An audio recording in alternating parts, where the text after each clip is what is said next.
Hi friends, hope you're all doing well. I'm just enjoying painting here on a piece of fabric. It's like a cotton fabric and very smooth texture.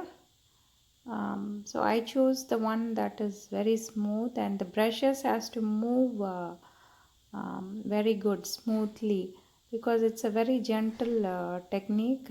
What I'm doing here is the hydrangeas. Basically, I gave the darks, lights, and medium colored tones underneath the flowers, and then I'm trying to do the brushwork on top of the shading. Okay, slowly, very slowly and gently you have to do, and the brush strokes has to be like blended so well. It's like a kind of wet on wet technique I'm doing, and then sometimes I even do the dry brush techniques. But that's how I finished my hydrangeas. Okay, so next we will move to the turned rose. Okay, so I'll slowly show you.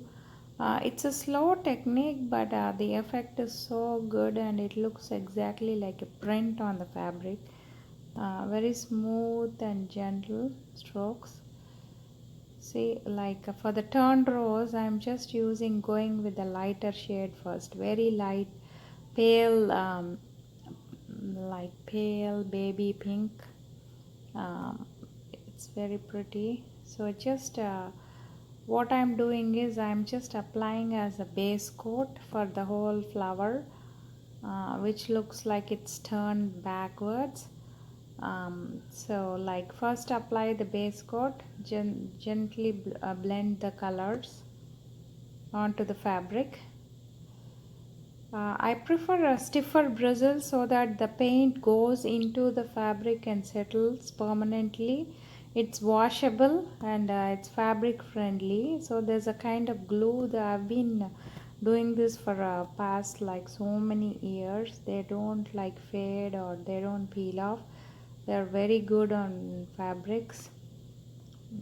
So just brush it stiffer. I prefer stiffer brushes to so that if you blend it, that goes into the weaving of the fabric and settles there. Okay, that's what I'm doing here. I'm using a special stencil brush here for blending, and then like after the base coat pink is done, gradually I'm giving the shadows now on the flower. So for the smoother effect I'm just blending, and from then it's better if you know the drawing skills. If you have drawing skills, it really helps because I'm just doing with the freehand technique. If you see, all I have is just the base color there. After that I'm just doing the drawing with the medium pink and slowly blending back into my base pink. It's a wet on wet technique, so when the paint is wet I'm trying to get the medium pink into the base color I gave. Okay, and also like I'm trying to get the shape of the flower first. So it's like the drawing skills really help here because you have to see like a flower with without any pattern there. So you have to see it in your head basically.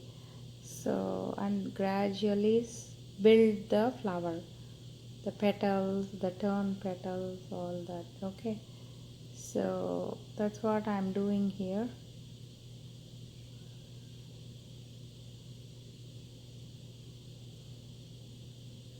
See, you have to just see the top petals that are turned backwards, or just bring a flower, turn it upside down, keep it in front of you, and then you can even paint. That way it helps for the beginners.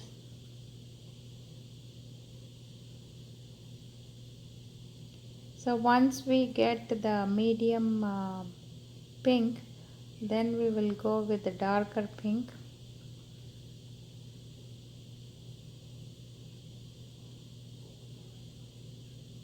And then folks, gradually you have to give the coloring. It's called gradation. You cannot suddenly like boom jump into the value of the other color. So just it's all based on the value system. So gradually increase the intensity of the color. Alright, so just every stroke you have to blend back smoothly. It's actually like an oil painting because the paints are wet and they blend so well.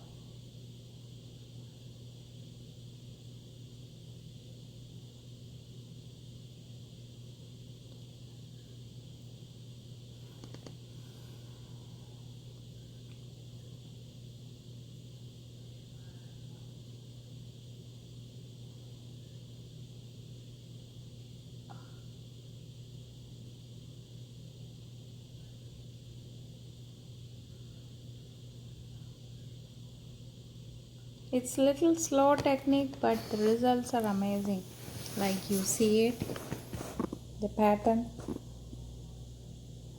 is very nice. Like it comes out so good, like a print. But you need little patience to do this because you're gradually building in the values.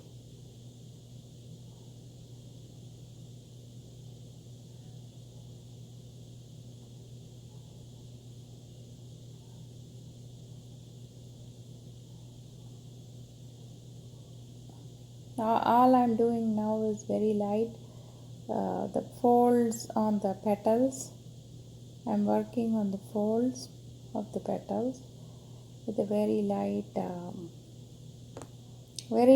pink. Okay.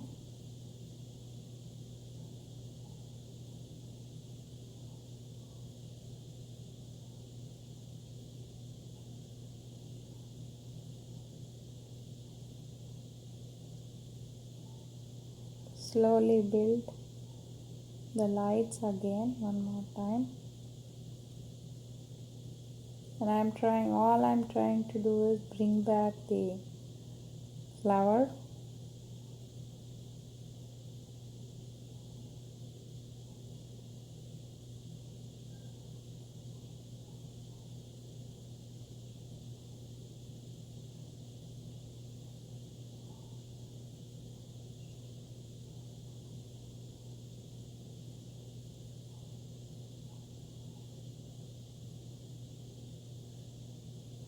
Okay. So just like working on the folds of the petals and slowly blending back into the fabric. Every stroke you do, it has to be smooth and neat so that it looks like it's like a print on the fabric. That's how it gets blended into the weaves of the fabric. That's what every stroke you need to blend it back. That's a big key for this painting.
Okay, now I am trying to get the more darks. If you see this color, it's all mixing. You can even mix these shades. See, look at the beautiful tone. So this is the highest value. I mean, the intensity of the color is gradually increased. So this is the darkest shade we are using. Okay, so now if you see, the flower pops out so nicely after giving this shading.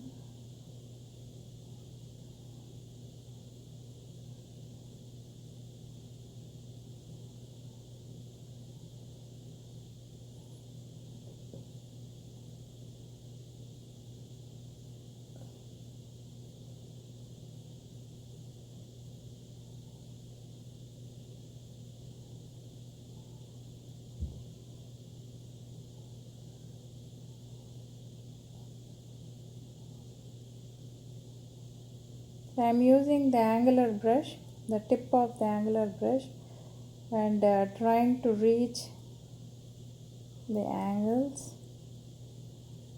and blending into the fabric at the same time. Okay, so you have to carefully see the flower into the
Okay, now we are painting the sepals. I'm just taking the green, olive green, and little bit of off-white. I don't use pure white fox. Can never use pure white. Just tint the white and use it. If you use white paint, it looks chalky and it won't look good. So I never use white. I just use the off-white. You can even mix that by adding a little bit of orange or tinting. It's called tinting. Into the white, just add a tint of orange or light yellow. In this case, I am using the lemon yellow and white, and then using it for my highlights. Let's see. Now I am giving the highlights very carefully, just at the tip of the brush, and then pulling it into the wet green and then blending back. That's how you paint the sepals. It's very delicate work. You need really lot of patience to do this. Okay, so do it very carefully, gentle strokes. And then I'm doing the same for the bud.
Okay, now we are painting the pink bud.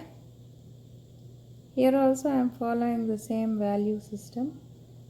From first for the base coat I gave the light, very baby pink, very light, and then gradually I am working with the medium pink and then the dark pink.